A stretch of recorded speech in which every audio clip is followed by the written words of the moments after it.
In this video, I'm going to create another package and plus classes in that package.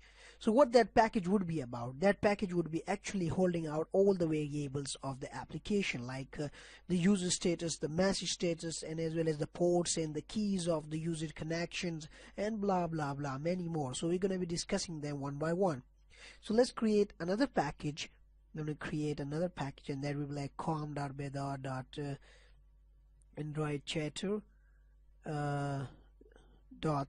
and I'm going to give it a name of typo.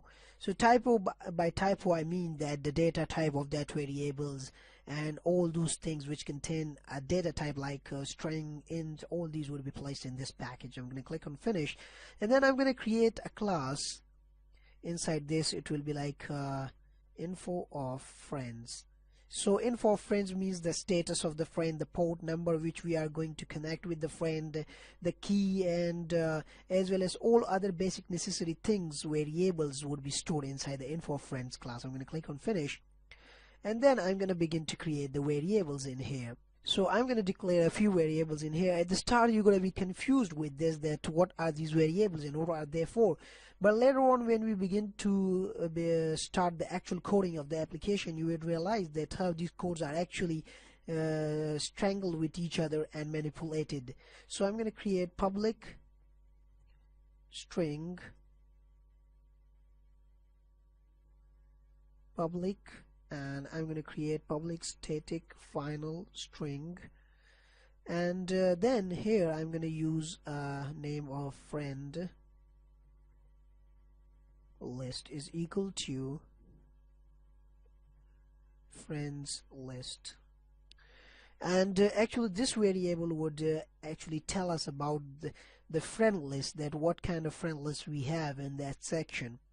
I'm going to create public static final string and username. Sorry, first of all I'm going to provide a string and username, and what this username would tell us that what is the username of that specific user. So I'm going to give it a username. That's it. Public static final string status,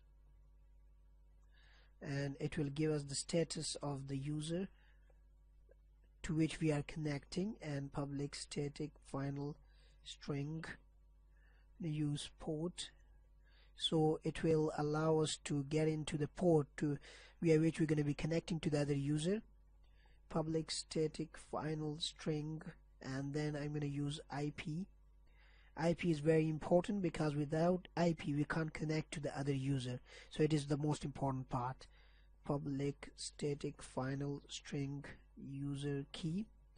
User key is also very important because every specific device and user has its own key, so according to that key we're going to make the patterns. So I'm going to click on user key, public static final string, and that will be like message. Message means what kind of message we are passing on. That's it, and that's it. Now we have completed actually the strings of info of friends.